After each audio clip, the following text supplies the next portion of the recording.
Today's podcast is brought to you by the Herzog Foundation. Today, best-selling author and filmmaker Dinesh D'Souza talks about the culture, the current war in Gaza, the end times, and his latest documentary, The Dragon's Prophecy. Plus, Cassie Fletcher just returned from Israel. She'll join us to talk about her thoughts on this historic and controversial country. That's all coming up next. This is the Moms for America podcast. Each week, leaders and everyday champions tell personal stories, share advice, and tackle the issues most important to moms.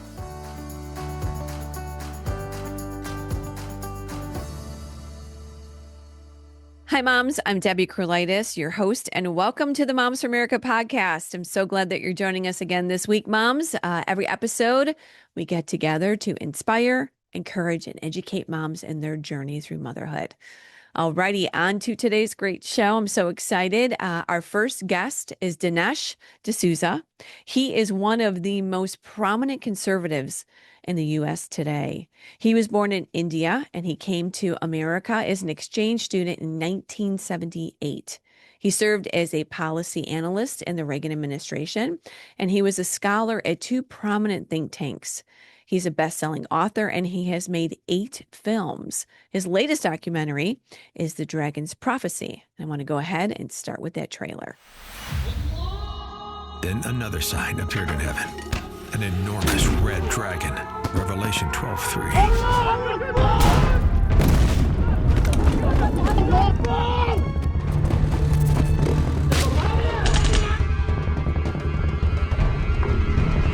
Once again, an armed attack in the Middle East, but this time it's different.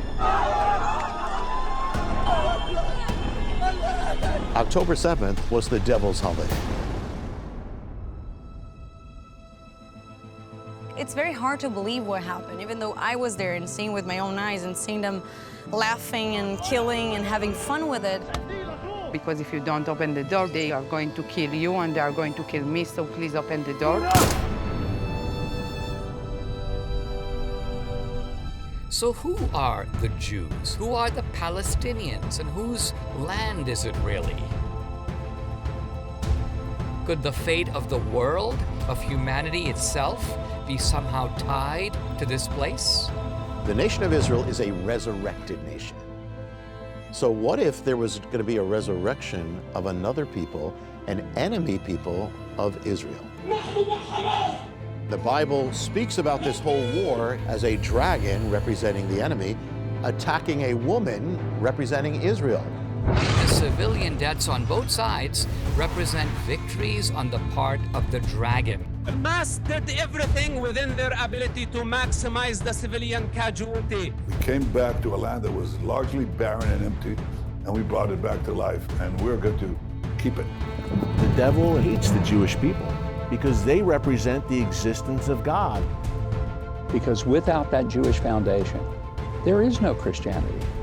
If we're approaching the end of time, God will reveal himself more and more dramatically. Speak back through the stones. The story that they've been telling is that Israel is a colonial project. The problem with that is the city of David. We are an inconvenient truth. Are you aware of any significant archaeological finding that contradicts the Bible? No. God's word stands firm. The dragon will not prevail. Your message here is become a dragon slayer. Based on Jonathan Cahn's #1 international bestseller, The Dragon's Prophecy. This film contains graphic violence of October 7th. In theaters only October 6th and October 8th. Streaming and DVD starting October 9th. The Dragon's Prophecy Film.com. Well, welcome, Dinesh, to the Moms for America podcast. Thank you for joining us. It's my pleasure. Thanks for having me. I appreciate it. Well, there's always something going on with you. You're just always speaking to the culture. You're known for making just such great movies and films about what's happening. We're going to talk about the dragon's prophecy in a few minutes, but I did want to just talk with you real quick in the beginning, a little bit about your take on some of the cultural issues that we're facing us recently right now. The most recent, would be the assassination of one of our favorite friends, conservative political analyst Charlie Kirk. Your thoughts on political violence, and we're going to get into that because that's really what a lot of this discussion is going to be.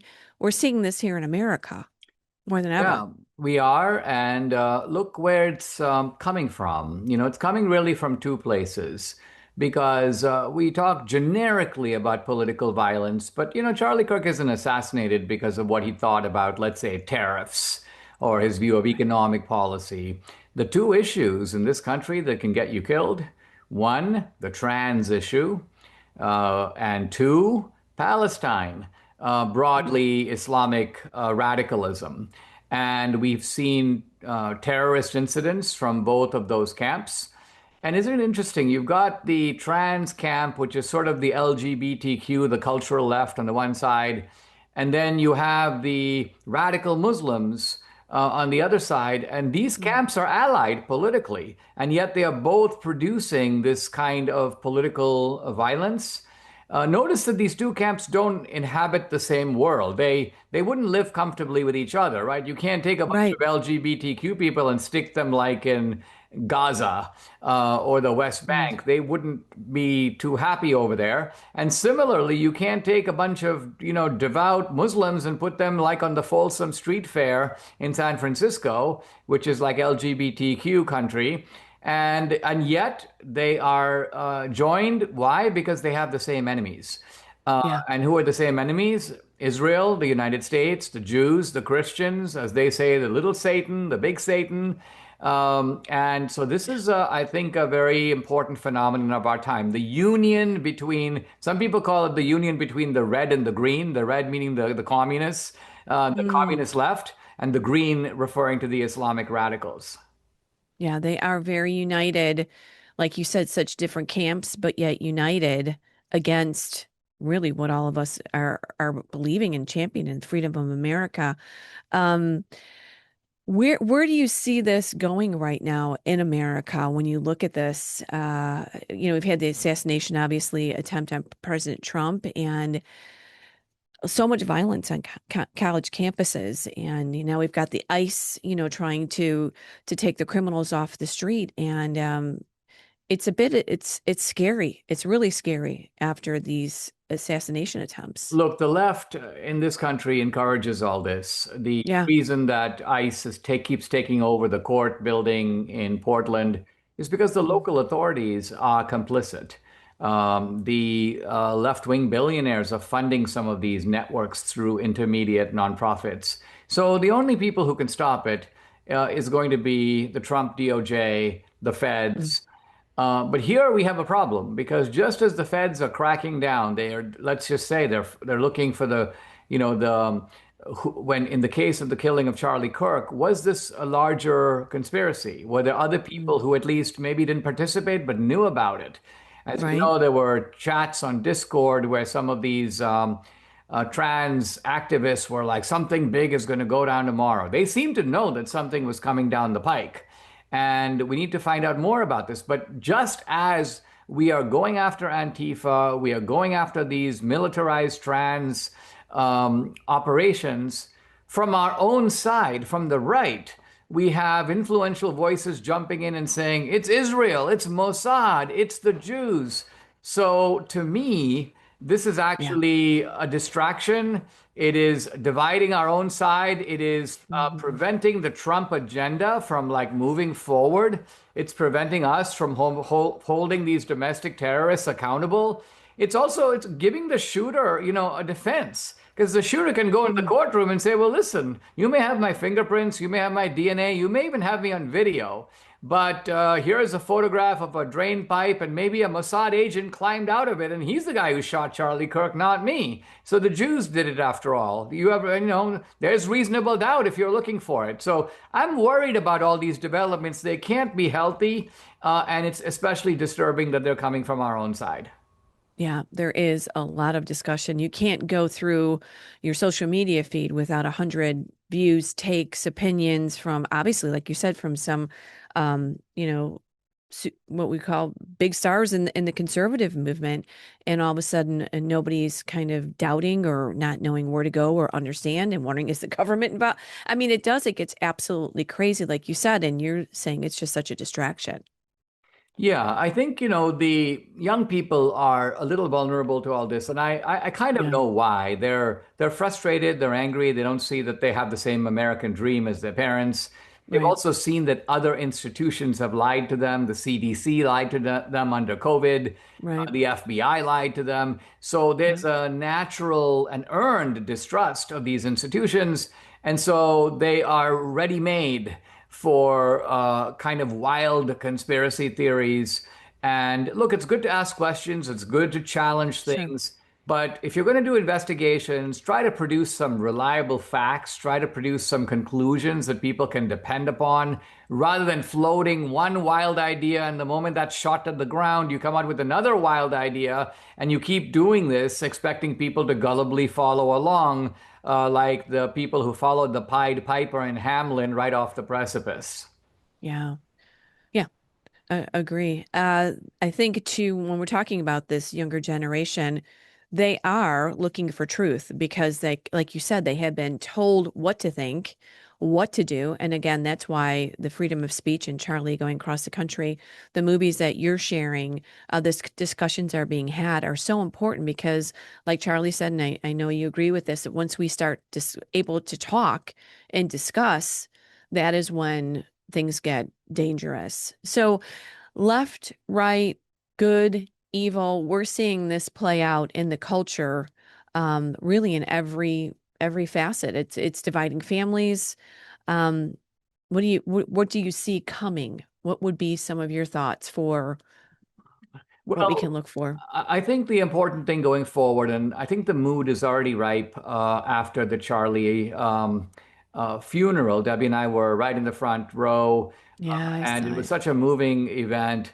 And wonderful to see all those high government officials speaking, not even just generically about God, but specifically about Jesus. So I loved it. It also sets the stage for renewal, not just in the country, but Amen. really around the world.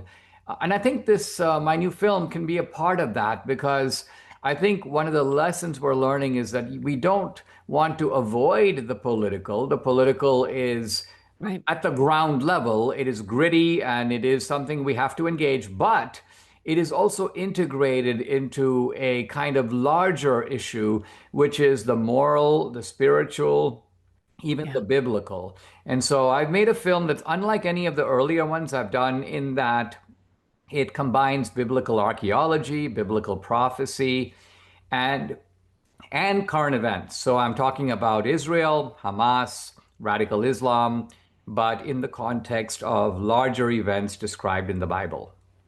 Now, what's really interesting is this podcast is dropping on October 7th, which is the second anniversary of that horrific attack on Israel.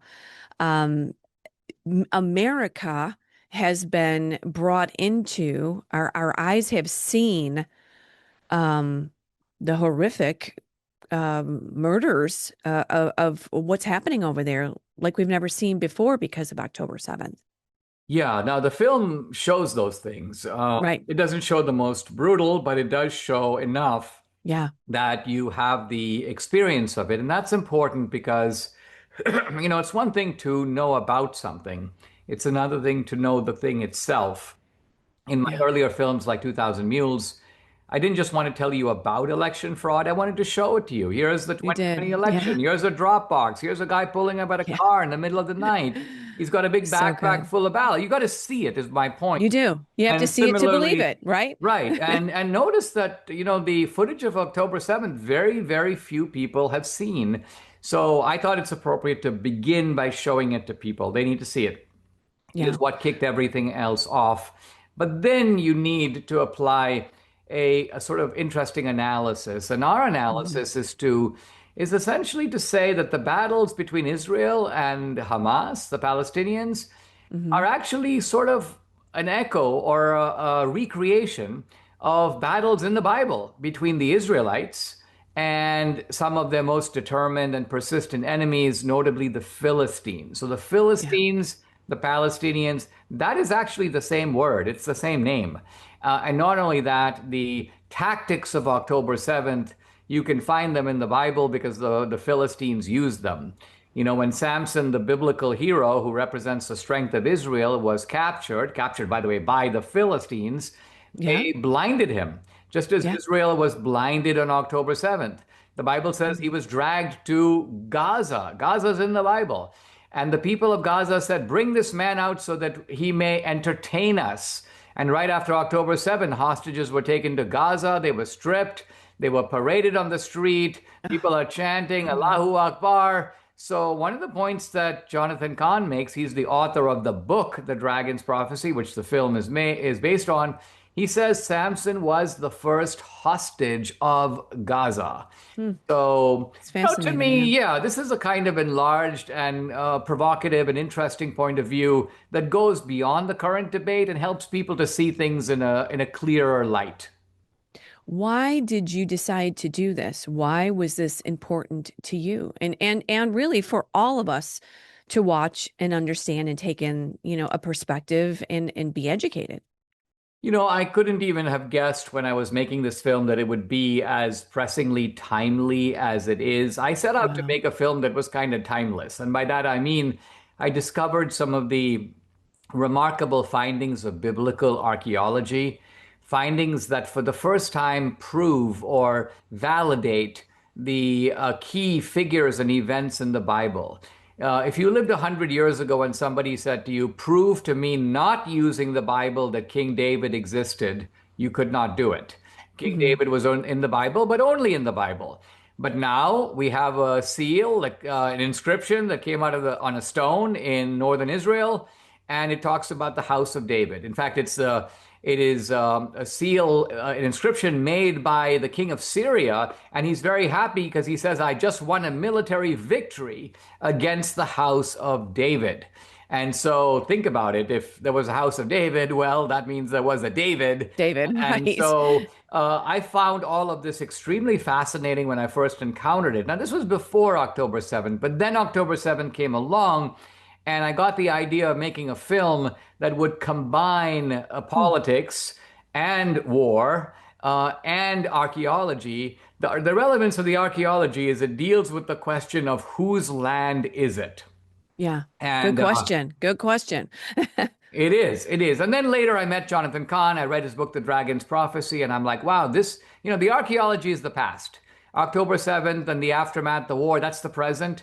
But what about the future? Well, that's biblical prophecy, and that's where Jonathan Cahn comes in. So this film, to me, is it's a more elevated film than anything I've done before. My earlier films have all been, in one way or another, just about the meaning of America. My film on Obama, my film on Hillary, even 2000 Mules. But this film is about the past, the present, the future. And I want people to understand that what's going on is not just happening, quote, over there. There are huge implications involving good and evil, God and the devil. So it's ultimately about a struggle that is for our very human soul. Right. And that is what we're seeing here in America, like you said, like we previously just talked about. What does the title actually mean? That is very symbolic. There is a passage in the book of Revelation, a kind of mystery. A dragon representing the devil is at war with a woman representing Israel, and the woman is pregnant with a child representing the Messiah, Jesus. And so the theme of this film is that there is a world behind the world, and that we often hear people say that underneath our political debate is a spiritual debate, a kind of spiritual warfare, but those people never say, who is fighting? Who are the combatants? What are they fighting about, or what are they fighting over? And our film has an answer to that question. The combatants are, in fact, God and the devil.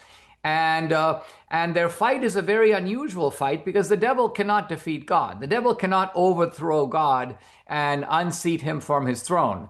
But what the devil does is picks on the things that God cares about and tries to ruin them. And so Adam and Eve in Genesis 1, what did Adam and Eve do to the serpent? Nothing. But the devil targets Adam and Eve because the devil thinks if I can ruin God's cherished creation, I will get my revenge. I will have the last laugh on God. And by extension, the devil picks on the Jews. If God has a chosen people, the devil is going to say, guess what? I'd love to run them out of their land from the river to the sea. I would love to take their holiest site, which is the Solomonic temple built by Solomon 3,000 years ago. I'm going to stick an Islamic victory arch called the Dome of the Rock right on top of it. I'm going to put the Al-Aqsa Mosque right next to it. And so I, the devil, will be sitting on the holiest site of Judaism and Christianity. So think of and by the way, this is not just like idle biblical speculation. Go to Jerusalem and stand there and you'll see right in front of you that victory arch I'm talking about. So this is where spiritual realities meet the facts on the ground. And I think our film very well deals with both. Yeah, it is. It all does come back to the spiritual renewal of our country or where we stand with Christ or, heaven and hell and in the battles in the spiritual realm that are here every day that are battling right around us. Why did you think it was so important to do this at this time? Because like you said, you were thinking it was time. This came out just at the right time because this is what everyone is talking about right now, really the tension over there and here. Yes. Look, there are some people who think that this is just about Israel and why are we obsessed with Israel and why are we doing Israel's bidding? True, right. But look, we're not doing Israel's bidding. There is a global jihad. It is not even coming out of Gaza. Its main headquarters are the Arabian Desert, Saudi Arabia, Egypt, Yemen, Sudan, Turkey, Iran, Qatar. So the Hamas leadership really is in Qatar. They live in high-rise apartments. They eat in five-star restaurants. Qatar is bankrolling them. Now, the people in Egypt and Saudi Arabia and Pakistan don't wake up every morning giving any thoughts to the Palestinians. They could care less about the Palestinians. For them, Hamas is a tool. But their goal is much bigger. It's the global caliphate. They are trying to infiltrate Australia, Canada, Europe. I live in Texas. I mean, you see mosques proliferating around Dallas, around Houston. They're running people for the school board. They want 100 Ilhan Omars. So we are missing the point if we somehow think it's just about Israel. Israel, in fact, they even tell us Israel is the little Satan. America is the big Satan. So they understand what is at stake. And to me, Israel is on the front line fighting this war. And they know how to fight it better than we do. I think the case for backing them and being with them in this fight is very much to our own interests, is very much part of America First. America First has never meant America alone or America only. Right. And so there's a fight going on here for the soul of MAGA and for Trump's own agenda. And I'm trying to stand up both for that agenda, but also for the mainstream understanding of Christianity, which is also what's involved here. There are some people who are saying, well, when Christ came, the Old Testament was rendered obsolete. We don't really need God the Father because we have God the Son. This kind of nonsense is not even an interdenominational argument. It is outright heresy. It's a denial of the basic truths of Christianity. It's a denial of the inseparability between the Old Testament and the New. Remember when Jesus preached, he was preaching out of the Bible, but his Bible was the Hebrew scriptures. There was no Christian Bible. So Jesus is preaching in synagogues using the Hebrew scriptures. Imagine what he would think if someone were going to say, all of what you taught, all those teachings out of the Hebrew scriptures are now obsolete, and all the promises God made to Israel and to Abraham are now canceled out. I mean, this is just not just politically bad, it's theologically nonsensical. Yeah. Oh, good. Incredible points. And in fact, this leads into this next question because the young Americans under 30, there is so much strife with them between, Israel, the Jews, the Jewish people, and the Palestinians, and we're seeing this younger generation not really understanding what's going on. To your point, Yeah, this under 30, this PR war for Israel it's not we're not getting the message out. No, it's a massive failure of education. But I don't just mean the education of the universities. That is, in fact, a big failure. Sure. I'm talking about the education by the parents and by the churches, right? Because one reason that you have all these kids, and when I listen to them, I'm like, it sounds to me like you were born yesterday. And what I mean by that is there is no historical memory or understanding. Most of their experience, for example, is based on like the Iraq War, which occurred when they were like 3 years old or 5 years old. They'll say things like, regime change is a really bad idea, Dinesh. And I'm like, well, I could name 30 examples off the top of my head of regime change in the last 50 years that's turned out beautifully. But it's very difficult to function in this way because these young people have been taught. First of all, they've been taught very little, but one thing they have been taught is to be sort of smug about it. So they are actually incredibly sort of cocky about their own ignorance. And so, when you trying to learn something, you usually begin with an atmosphere of humility. You begin with, I don't actually know. And so I would like to learn. But if your attitude is, I've never been to the place, I have no experience of life, I have no experience of history, but I know exactly what's going on. Right. They're an expert. That's the hardest guy to convince because he already thinks he's an expert. Yeah, so true. Why do you think anti-Semitism, I know this is kind of a general question that all of us, think about all the time. Why has this been around really since the beginning of time? I mean, this has been this battle, this fight, this conflict, this war, Middle East. This is not new, like you're saying. This has been around really since the beginning of time as we look back in the scriptures. The Bible predicts it, right? The Bible says that the Jews will be scattered. The Bible says the Jews will be a people apart. The Jews will be hated. And some of it, I think, is rooted in envy because Jews are a successful group. They do well. Even when they're a minority, they do very well, even in a society that's discriminating against them. Think about it in The Merchant of Venice. Antonio, who's a merchant, has to go borrow money from Shylock. Shylock is obviously seen as somebody who is prosperous and hasn't lost his money by being too reckless. Antonio is reckless. So anti-Semitism has an envious component, but I don't think that adequately describes it. Why? Because I think in the end, the anti-Semitism is nothing less than the devil's own hatred for the Jews. And for the Jews, because the Jews represent not just God's chosen people in a sort of, but rather they represent the witness of God, right?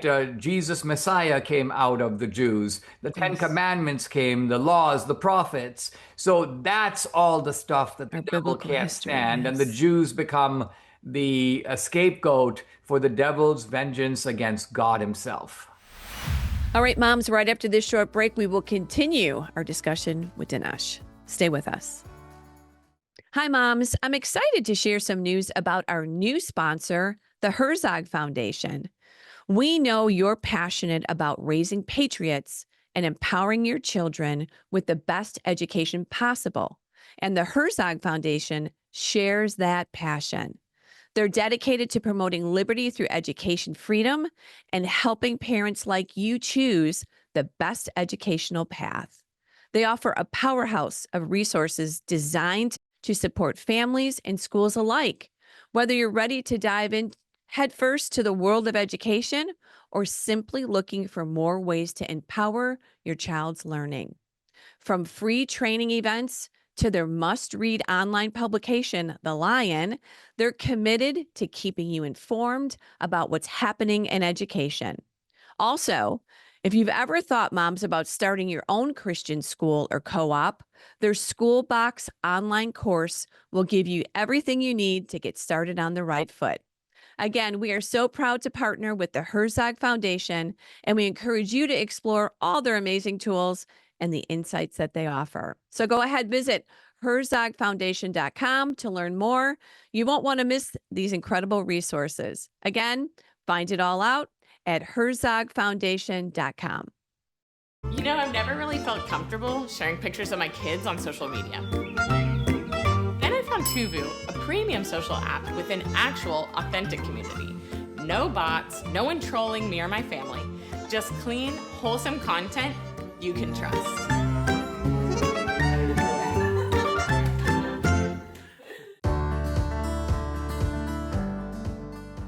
Hi, moms. Welcome back. Before we continue our interview with Dinesh, I do want to ask everyone to please like, subscribe, and share this podcast with your mom friends. Also, I always want to remind everyone that we do have an incredible library of guests in our podcast library, and you can just check that out at momsforamerica.us. There's a podcast page there.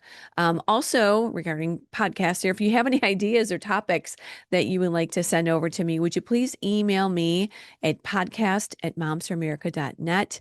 I so would appreciate your feedback and any guest suggestions. Lastly, I do want to invite all of our moms that are listening to join the movement here at Moms for America. It is moms like us all across this great country, coast to coast. We're uniting together to fight for faith, family, freedom, and the Constitution. I say this every week. We're the ultimate support group for you moms. So please go to momsforamerica.us.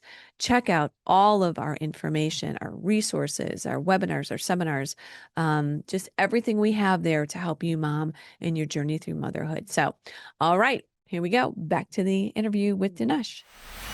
Do you think we're entering the end times? There's so much talk about end times, Revelation. What are your thoughts on that? My thought on that is to be cautious, but to recognize that we are seeing some very unmistakable signs. I don't get into the sort of entrailed reading of the book of Revelation where I'm going to tell you like what's going to happen for the next year and what's going to come after that. The book of Revelation is hard and it's veiled and it's obscure, and I think it's deliberately that way. But there's no question that for the Jews to come back to their ancestral homeland, that is one sign of the end times. That happened in 1948. Now, the other signs are already around us, which is to say the rise of blasphemy, the rise of attacks, not just against Jews, but also against Christians. I mean, let's remember, we are the spiritual Israelites. We are engrafted, in a sense, onto the old covenant. And the persecution of Christians has reached a level that we haven't seen in a very long time.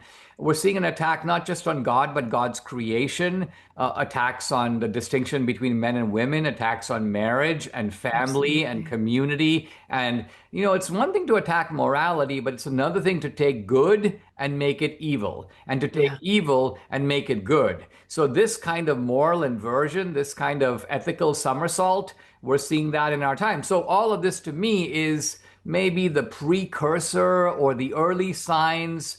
Jonathan Kahn says in our film that, you know, people talk about the Antichrist, but the spirit of the Antichrist comes first. The Antichrist comes after. The spirit of the Antichrist, I think, is already here. Yeah, agreed. Agreed. Well said. You said that the message of the dragon prophecy is, and this was in the trailer, become a dragon slayer. Tell us what that means. And then we're going to talk about how we can see this movie and watch this with our families. But you say be a dragon slayer. So one of the themes that Jonathan Kahn stresses is that we are kind of going back to the beginning. The Jews are back just like they used to be in their homeland. And look, they have, you know, they've revived the Hebrew language. They eat the same food as their ancestors. They have the same holidays. They worship the same God. This is amazing, right? The Jews are back.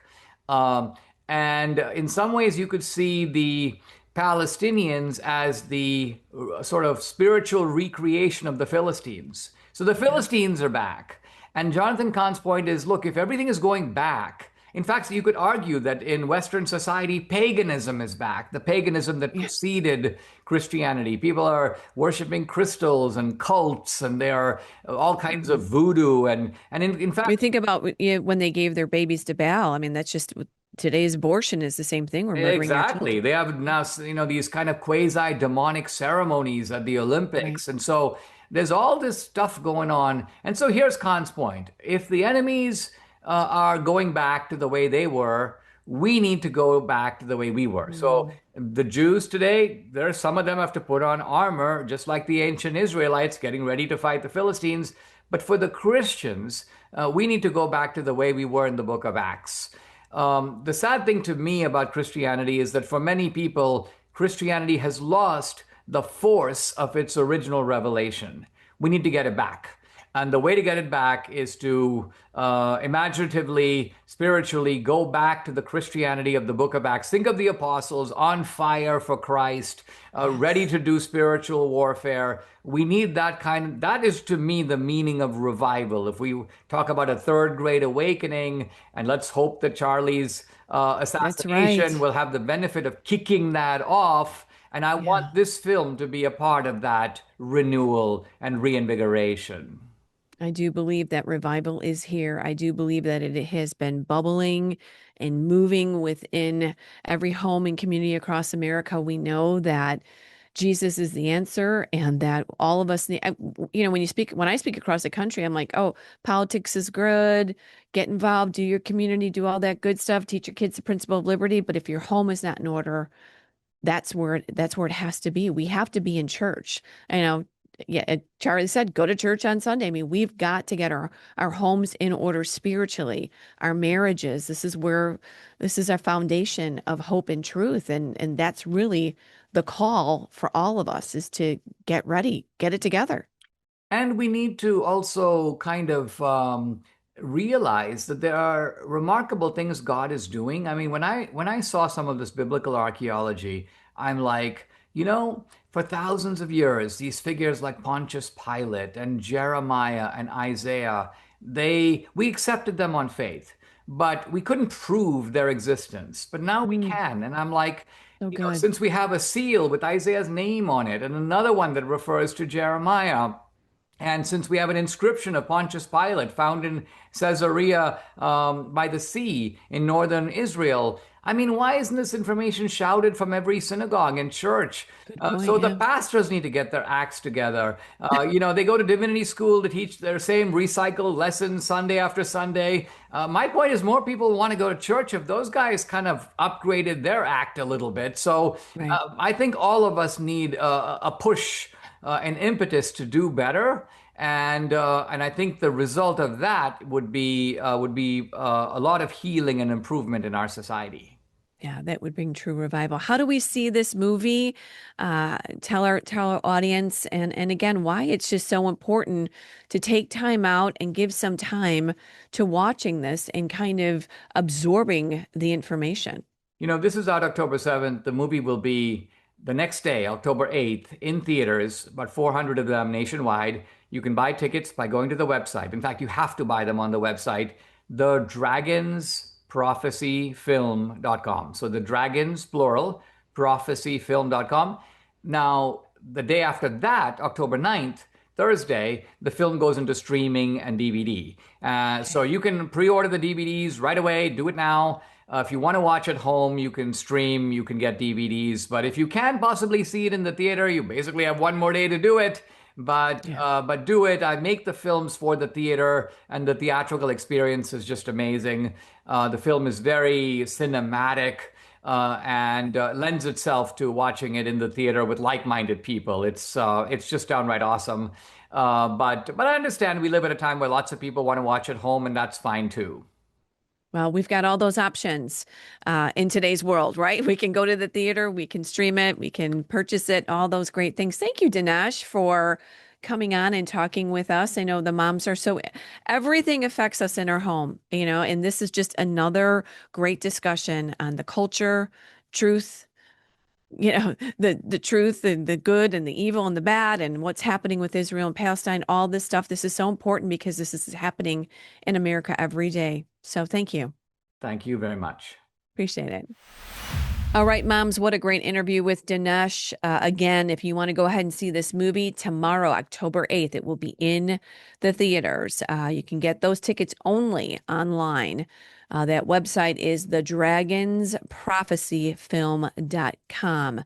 After that, you'll have to check it out streaming. All right, let me tell you about my next guest. You've seen her in the past before, Cassie Fletcher.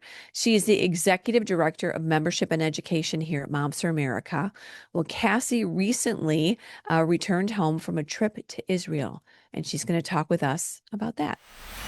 Well, Cassie, welcome 2 weeks in a row. I've got Cassie on the podcast, two different topics. Last week with your mom on remembering the ladies, and then this week about a little bit about your trip to Israel. So welcome again. Yeah, I'm always happy to be here, Deb. It's always super exciting to be able to interact with our moms and to let them know what's going on and what we've done and what we're doing. So I'm really excited to be here. Yeah, and you know what? I just want to mention something. I have loved working with Cassie here at Moms for America. We've been together, obviously, but almost 9 years, huh? Yeah, isn't it wild? The Moms March for America. I Yeah. was 29. That was wild. Okay. Yeah. We met there and we've been on this exciting adventure ever since with Moms for America and just making a difference all across this great country. So, all righty, talking about countries, you've always wanted to go to Israel. This was on your bucket list. You got to give us the update on this. I wouldn't even say it was on my bucket list. It was on my I would really like to, but it's probably never ever going to happen a bajillion years list.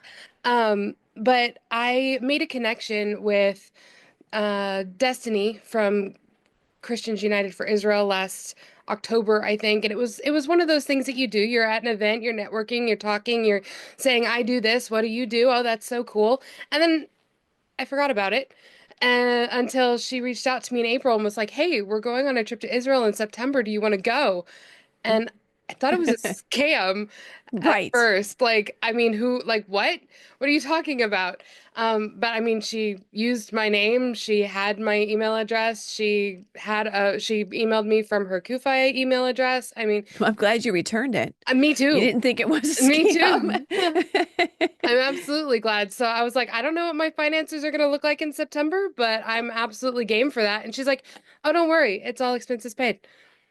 And I was like, Okay, so now we've got an all expense paid to Israel. mm-hmm. For what? I mean, what were you expecting? What was this trip? What was the goal of this trip? Well, so Kufi is short for Christians United for Israel, and they actually take a lot of people over to Israel. It's part of their mission to expose Christians to the Israeli culture, both past and present, as well as be able to explore, obviously, the Christian holy sites, because they want people to really understand who these people are, um, what sort of life they're living over in Israel, surrounded by these countries that hate them. And so it's not super weird that they reached out and said, "Would you like to come to Israel? We're going to pay for it," because they do this all the time. In my head, it's just weird that they reached out to me and said that. But I'm grateful. And so it was basically so that I could come back to the United States and do things like this, talk to people about what I saw, what I experienced, what I heard, because it was mind opening. Because I've I'm sure. always been super pro-Israel. When the October 7th attacks happened, I immediately did a podcast because I was still doing the Millennial Rant at the time, and I like Yeah. preempted all of my other works and was like, I'm going to do this because it's super important. And so, I mean, I've always been super pro-Israel. I didn't realize, I guess I was thinking about it still anciently, like the way it's described in the Bible. I have this book series called The Kingdom and the Crown that's kind of like uh, I don't know, it's a family living in Jerusalem or in Israel at the time of Jesus Christ. And so I've been exposed, but mostly all of my exposure is ancient because Right. Or what we see, what we see in what the we see in the movies, or we news and see on the on, movies. right, And and so to it was be so there, different. that's completely different. I Yeah. mean, I for mean, this one, I is was totally expecting a desert. Like just all of like rolling dunes and all that sort of stuff, not necessarily tumbleweeds, but I was expecting a desert. And it was so lush and green and vibrant. And I'm looking I around wouldn't going, think that either. Yeah. this, we were in one, where were we? We were at the Jordan River. We went down to the Jordan River at somewhere along the line, and it had this like this slope of mountains and there were trees everywhere, and I'm like, this looks just like Branson. Like Oh, wow. it was so wild because that is not what I was expecting at all. Wow. So now, from what I understand, this was kind of in two parts. There was the whole spiritual, Hmm. and then there was the historical Christian sites where, they tried to share both aspects of Israel. So tell us about, kind of what you saw and what your journey was like there. I remember calling you there and you were telling me, you were like, well, we're just coming back from this and we're coming back to that. And this is what I saw today. It was like incredible. Yeah, it was absolutely amazing. So we landed in Tel Aviv and we went immediately up to the Galilee where we were staying in Magdala. And so we saw that first full day. We saw the city of Capernaum, Mm. and we saw the sea. We went on a boat on the Sea of Galilee. Oh We my. we were at, I believe it's St. Peter's Church, which is right up on the lake. Very, just absolutely gorgeous. Um, we were in Magdala, obviously. They actually have a first century synagogue that's right underneath their hotel, um, which was the synagogue for Magdala, which is, of course, where Mary Magdalene lived. And Yeah. so that was her synagogue. She went to church there. It was so wild. The Um, scriptures were coming alive to you, huh? they really, really were. And I've never been that person who like needed to go to Israel to just have that confirmation moment of, oh my gosh, it's all real. But it was very affirming I'm being sure. there, just being able to experience this atmosphere and this culture, because so much of what it was is still there in the Jewish culture. And it just, I don't know if you've ever been in like a really old cathedral and you walk in and it just Mhm. feels ancient and old and deep, right? The Yeah. whole country felt that way So from the historic. moment I Yeah. stepped off the plane. Yeah. It just felt so deep and rich and cultural. And I can totally understand why people are leaving their countries, even the United States, to go to Israel and become citizens there. Um, because if you're Jewish, you can go and it's called making Aliyah, and you become a citizen automatically. Hmm. And I mean, it happens literally every day. And that was wild to me because why are these people traveling halfway across the world to live in a war zone? But Yeah. Were it, you afraid? Were you afraid there? not really. Um, Mostly because Kufi has done these trips a lot, Hmm. and they're very in touch with what's happening over in Israel. And if it was genuinely dangerous, they would have canceled the trip. So no, I wasn't worried. You weren't worried, you weren't nervous. No, my family was though. My Yeah, dad I kept was too making for you. I just the thought of it, I was like, no, because my this is dad kept mama number making two over here. I'm like, super inappropriate taken jokes. My dad was, oh yeah, I mean, I was like, Dad, come on. oh gosh. So let's talk a little about some of the three Ds that you said that of anti-Semitism, and give us kind of a little bit of an overview of what you walked away with. Yeah, so like I said earlier, I've always been super pro-Israel. So it wasn't so much converting me to the Hmm. pro-Israel idea as much as it was giving me ammunition to be able to defend why I'm pro-Israel. Because largely up Okay. until I went, my arguments were mostly based on scripture and personal affirmations, right? That Israel is the chosen land for God's chosen people. The Jews are God's chosen people, so obviously that's their land. Um, and also, they've been attacked for their entirety of their Right. statehood since they were formed in the 40s. This conflict's been And forever. Yes. and so I've always been pro-Israel for those reasons, but now I have actual facts I can pull from. So we were talking to all sorts of people from all walks of life. We had talks with a young, recently detached IDF soldier. So he had just recently finished his service. He was actually in service on October 7th, and his unit was one of the first to respond. So we heard his story, and that was, it was intense. We went to the Gaza border, and we spoke to several people who live in those communities where they were attacked. We were showed places where houses were destroyed and had to be torn down. We were, she pointed out a bomb shelter where a father had to fall on a grenade so it wouldn't kill his kids. I mean, it was absolutely just devastatingly intense because I thought that October 7th was just the music festival. And I think a lot of people did because that's what got the most publicity. Attention. Right. And so I thought it was just the music festival. I thought it was contained quickly and that it was, yes, absolutely devastating, but I didn't realize how many people were killed. I didn't realize how many people were kidnapped. I didn't realize how many people were I don't absolutely think all of us really desecrated. understood all that. Yeah.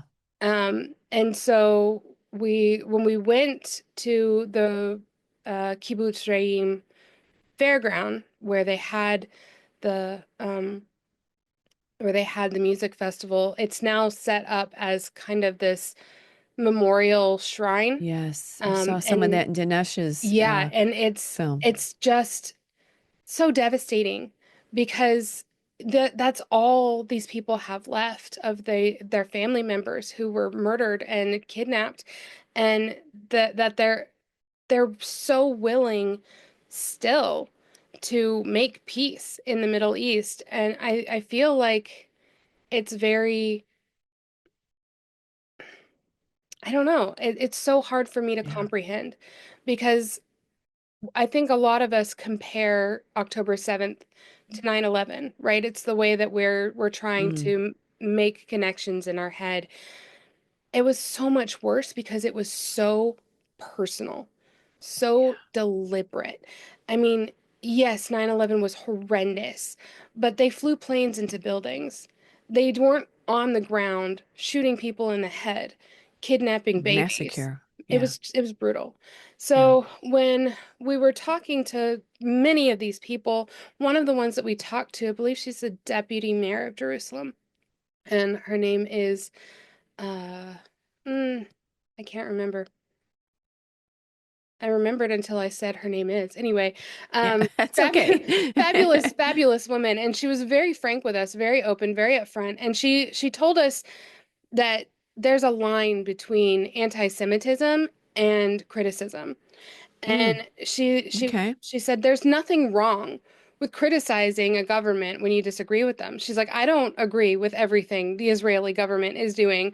Why would I expect you to agree with everything the It's a good Israeli point. government Good is point. doing? But that's not a problem. You know, we disagree with our government in the United Sure. States. That's not a problem. Both America and Israel are founded on those principles of freedom of expression. And actually, one of the things that I found really interesting is that graffiti is not illegal there. It's not like technically legal, but it's not illegal because it's freedom of speech, it's freedom of expression. So there's tags everywhere, and they're really good at what they do.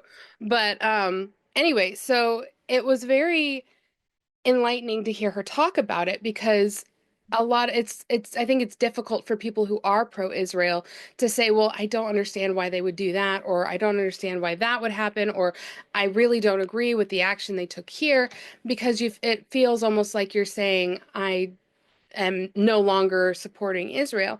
But in reality, it all boils down to these 3Ds that Yeah. Fleur, her name was Fleur, that Fleur Okay. introduced us to. Yeah. Um, Tell us about that. and so the first one is delegitimization, which Okay. of course is the idea of Israel shouldn't be a state. It shouldn't be a nation. It shouldn't be a country. All those people who are chanting from the river to the sea, that is delegitimization. Um, Okay. and you're basically saying they do not have the right to exist. How is that in any way not anti-Semitic?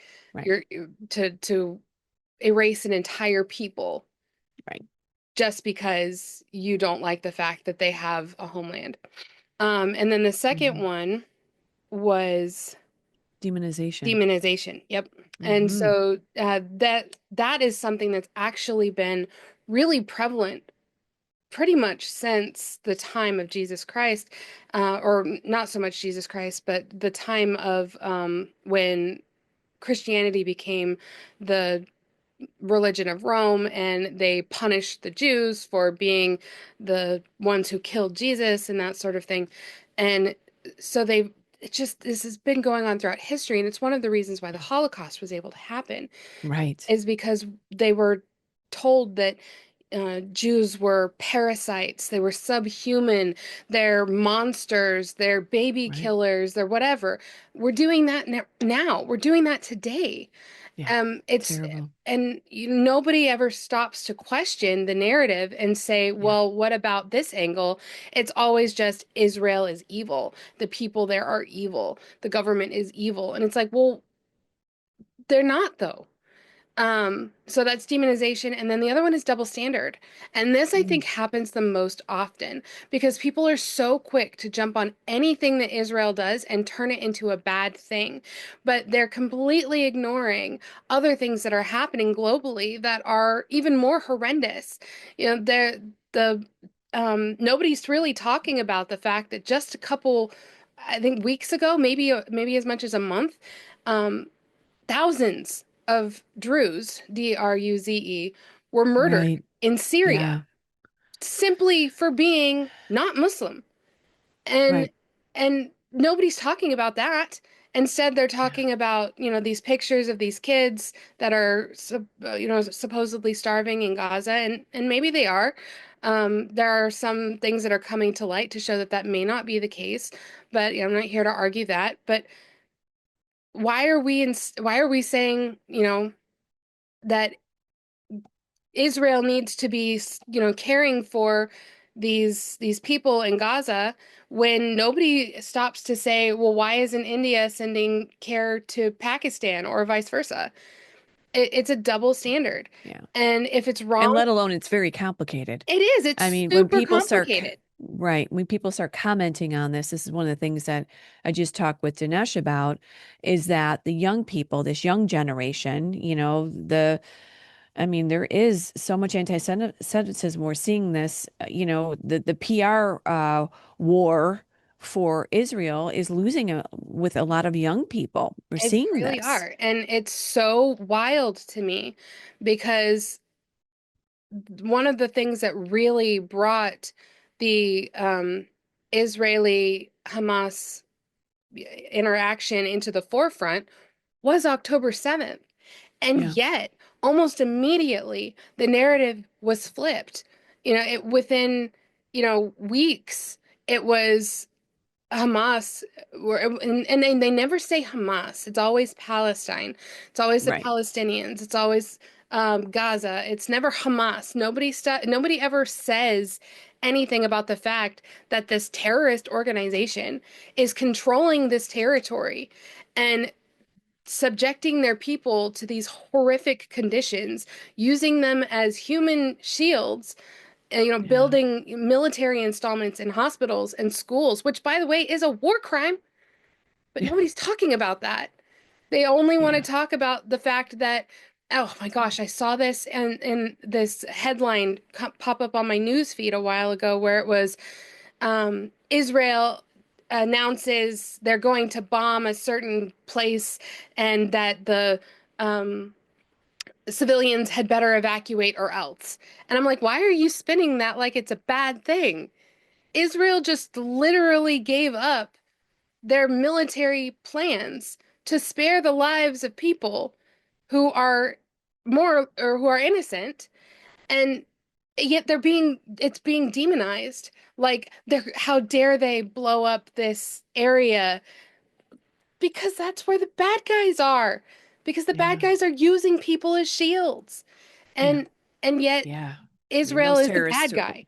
I yeah, don't I mean, it's they so don't care. wild. Like, could you even imagine No. if America had announced any of our strikes against, you know, against Al Qaeda during the height of our combat, like maybe only 2 years after 9/11, announcing we're going to bomb a certain area, so you better evacuate. Like, the odds of their targets getting away goes up exponentially. I cannot imagine any No. other country acting that way.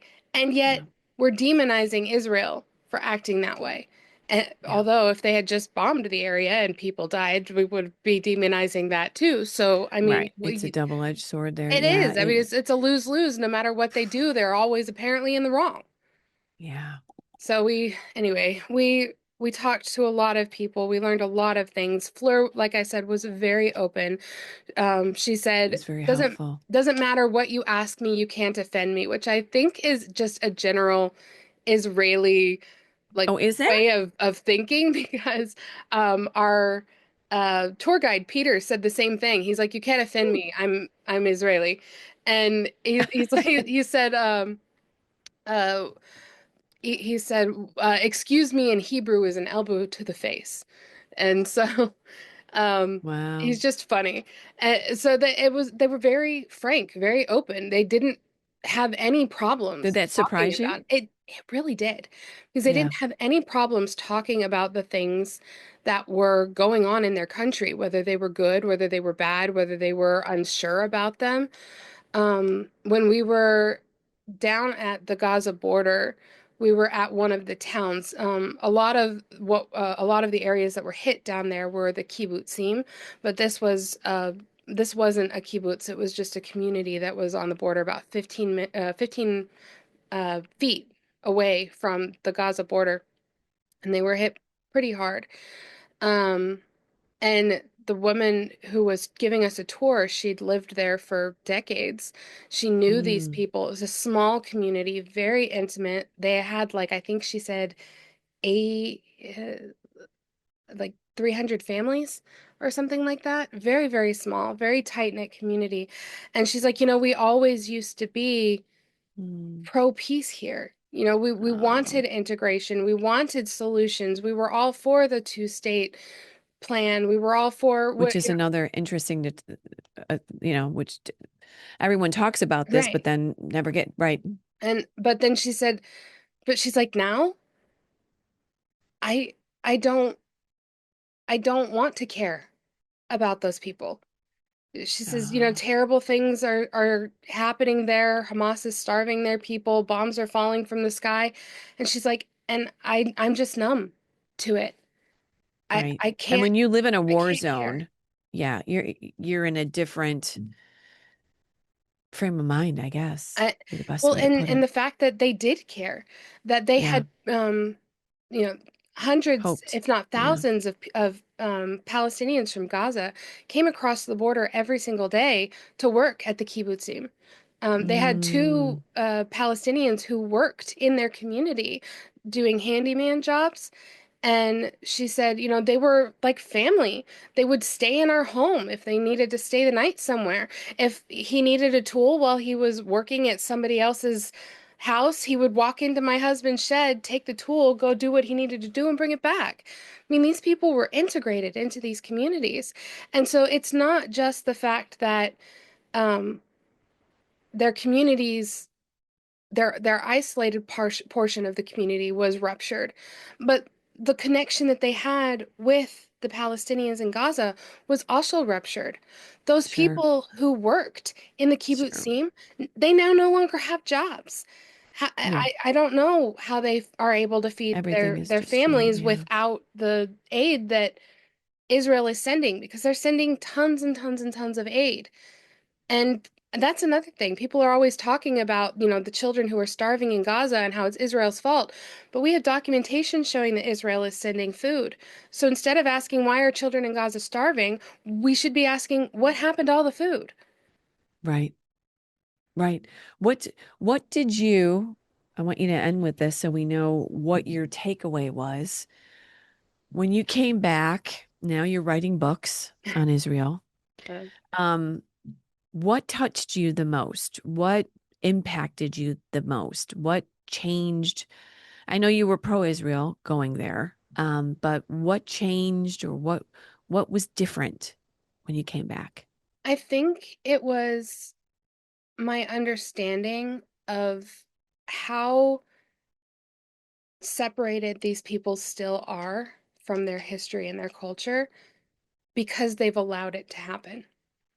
Um, when we uh, when we spoke that night, it was Friday night, which is the start of Shabbat, and Yes, that's right. we went to the West Wall, which is where a lot of these Orthodox Jews and others come to Mm, pray. And the reason why is because it's the closest they could get to where the Holy of Holies used to be.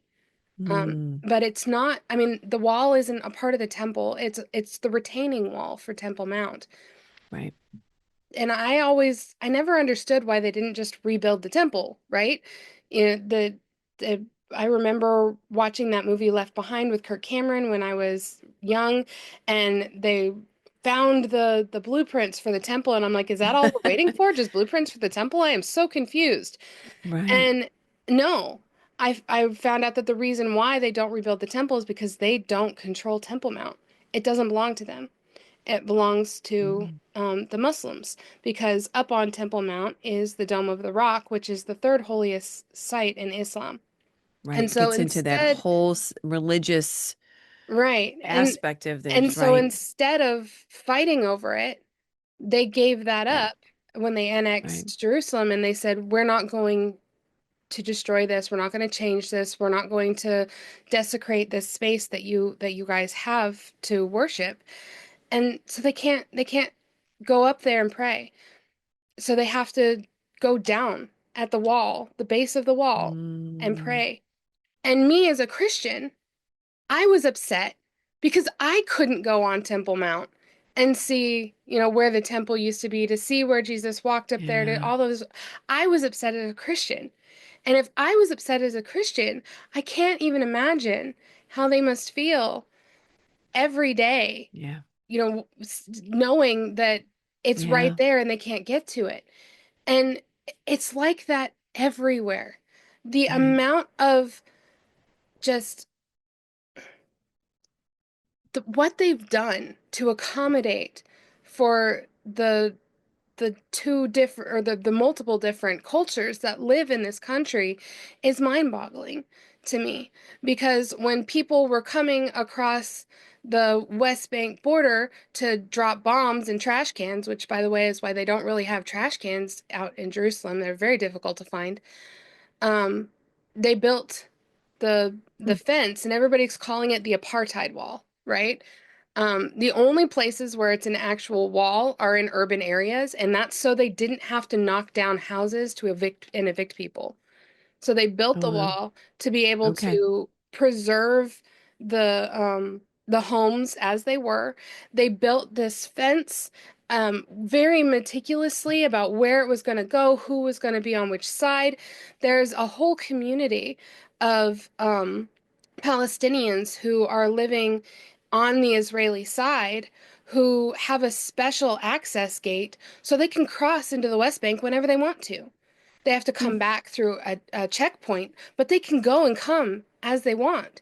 There are still today Palestinians who come over from the West Bank to work in Israel, and mm, they have to go through a security checkpoint and they have to be sniffed for explosives, but having dogs wow. sniff men in Islam is apparently extremely offensive.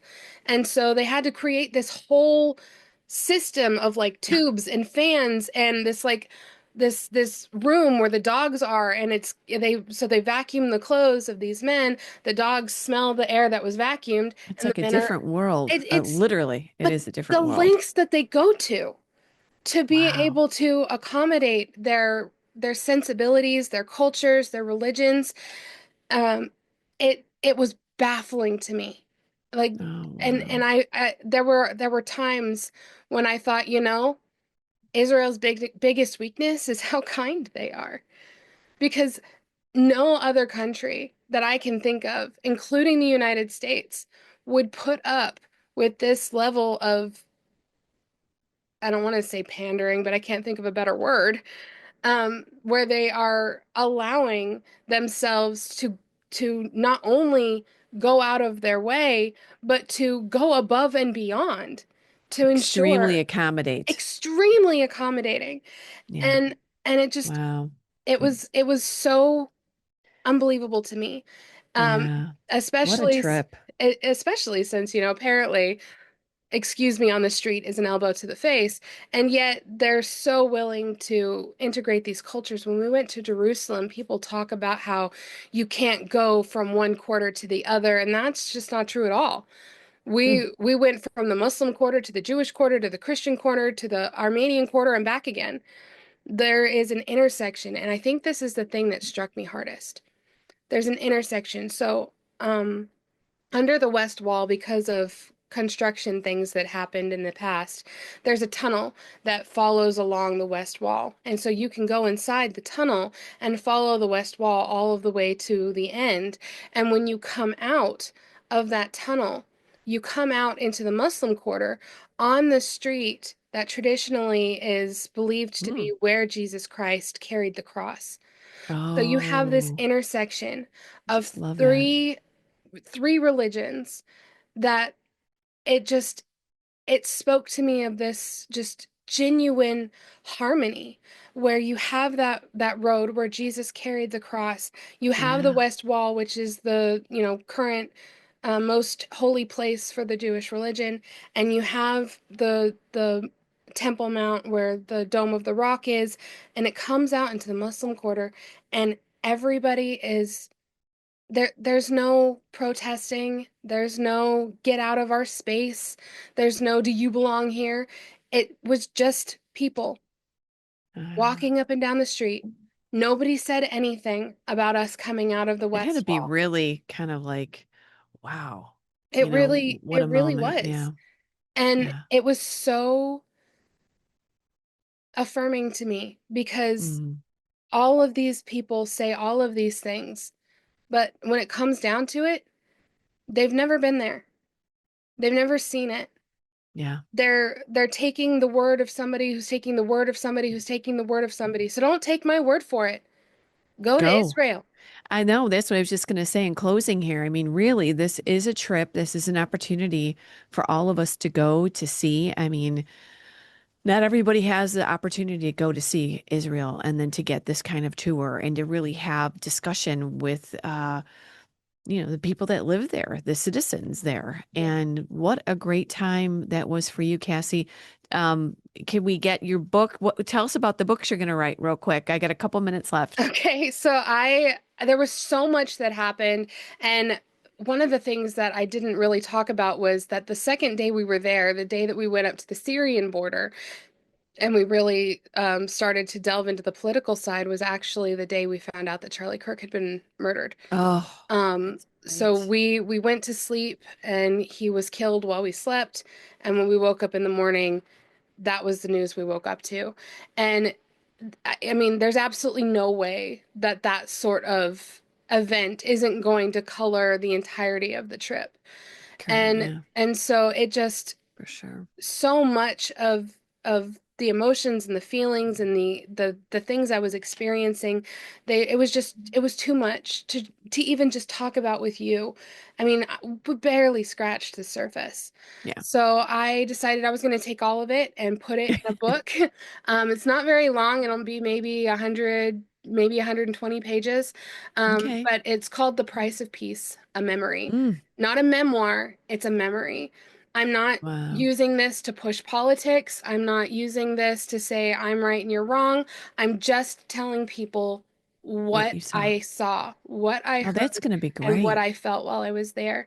And it's been really hard to write it because putting myself back in those moments, and I have to get it out quickly because the memories are already starting to fade, Yeah. which is one of Yeah. the things that I kind of want this book to do, is to remind you that memories are fleeting. Mm, And just because, yeah. you know something today doesn't mean that you're going to remember that thing tomorrow. And Yeah. it That's why it's so happens. important. And that's why you do so much writing. You Well, are it's just a it's what great I know how to author. do. Yeah. What I You're know how to just, do. you're a great author. Thank you for sharing all this with us, Cassie. Sure. Write that book to the moms that are watching and young people that are listening and everyone here. I mean, let's go to Israel. Yeah. Let's put that on our bucket I list I put and I let's I get I put there. you and my mom down. They asked for recommendations. I put you and my mom down, so maybe you'll get an email at random too. Wow. Right. I will be looking for that email. And thank you to that organization. Give them a quick plug again for letting Absolutely. you So, come. Christians United for Israel is just a fantastic organization. That is really what it says it is. It is Christians from all denominations, all walks, who are Zionists. They are pro-Zion, and they are all about sharing the culture of Israel.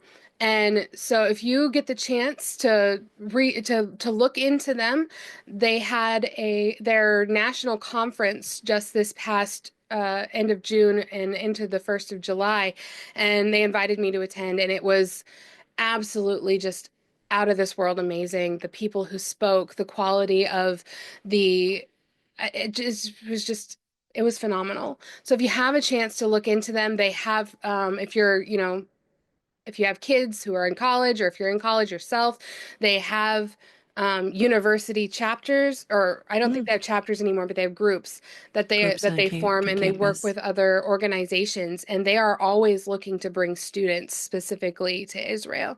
So if Okay. this is something that is on your heart to do, get in contact with Christians United for Israel, and maybe it will happen for you too. All right. That's right. You never know what God brings, does, opens doors, takes us around all these things called life, Absolutely. the journey. So thanks, Cassie, for joining us. Thanks for sharing, just what your experience was like. And it really does encourage all of us to think, pray, kind of get all sides to the story, ask questions, and again, really does renew us for our Bible once we have a chance to Absolutely. see that kind of history. So thank you so much, my dear. No, like I said, super happy to be here. So thank you. All right, Cass. Thank you. All right, special thank you to Dinesh. We so appreciate you joining us again, and to Cassie. What a great podcast. And to you, moms, thank you for joining us. Please check out all of our information at momsforamerica.us. Join the movement. I sure hope you're a part of our sisterhood here at Moms for America. We have incredible information and resources to help you in your journey through motherhood. Everything from parental rights to public policy, from the kitchen table to Congress, we have it all for you. We are the ultimate support group. We need each other, and we are here for you. All right, moms, I will see you next week. Again, share this podcast. And as always, let's keep changing our country one home at a time. Thanks so much, and God bless. A special thank you to our sponsors, the Herzog Foundation and Tuvu. The views and opinions expressed in this program are those of the speakers and do not necessarily reflect the views or positions of the Herzog Foundation.